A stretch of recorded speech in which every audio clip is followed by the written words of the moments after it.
নৈহাটিতে তৃণমূল কর্মীকে পাথর দিয়ে থেতলে নৃশংসভাবে খুনের ঘটনায় একজনকে গ্রেফতার করা হলেও মূল অভিযুক্ত রাজেশ সাউ এখনো অধরা। খুনের ঘটনার 4 দিনের মাথাতেও রাজেশ সাউয়ের কোনো খোঁজ পায়নি পুলিশ।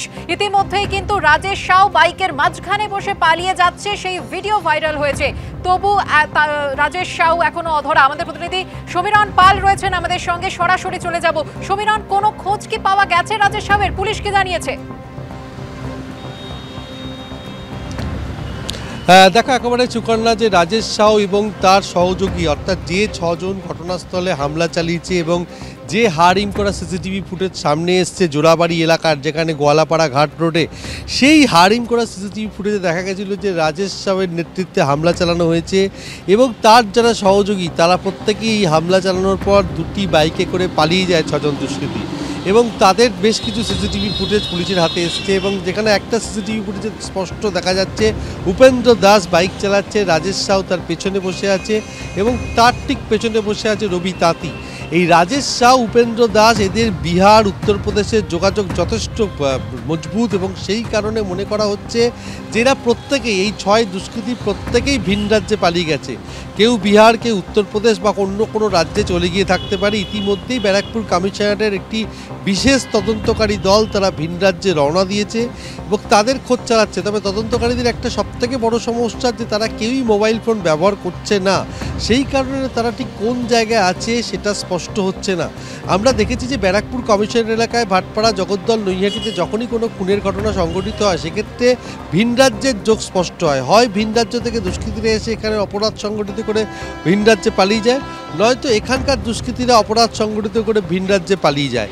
অর্থাৎ এই ক্ষেত্রেও তাই হয়েছে এবং এখনও পর্যন্ত অক্ষয় গণ্ডকে গ্রেপ্তার করা হয়েছে। 10 দিনের পুলিশ হেফাজতের নির্দেশ দিয়েছে কাল ব্যারাকপুর মহকুমা আদালত। তাকে জিজ্ঞাসাবাদ করে বাকি তথ্য সংগ্রহ করার চেষ্টা হচ্ছে, কিন্তু এখনও পর্যন্ত আর কাউকে গ্রেপ্তার করতে পারেনি পুলিশ। সুকর্ণা, ধন্যবাদ সমীরণ।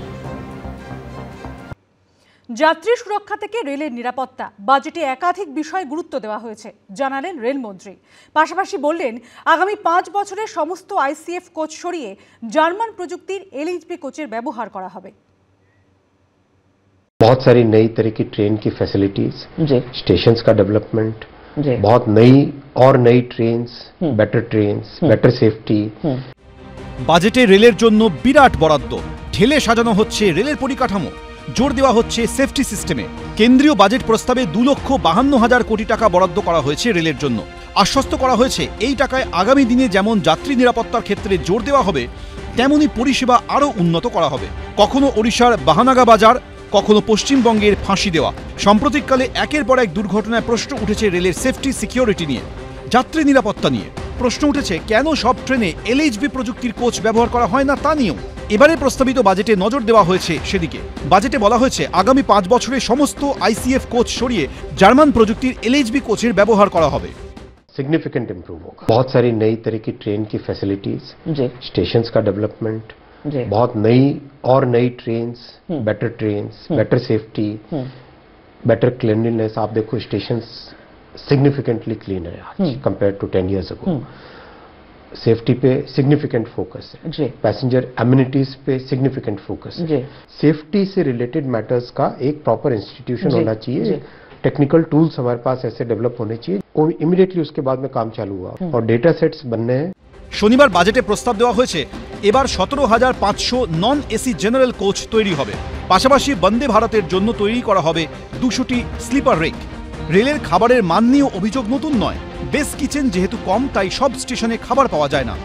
এবার সেদিকেও বিশেষ নজর দেওয়া হবে বলে জানিয়েছেন রেলমন্ত্রী। 600টি নতুন বেস কিচেন তৈরির সিদ্ধান্ত নেওয়া হয়েছে।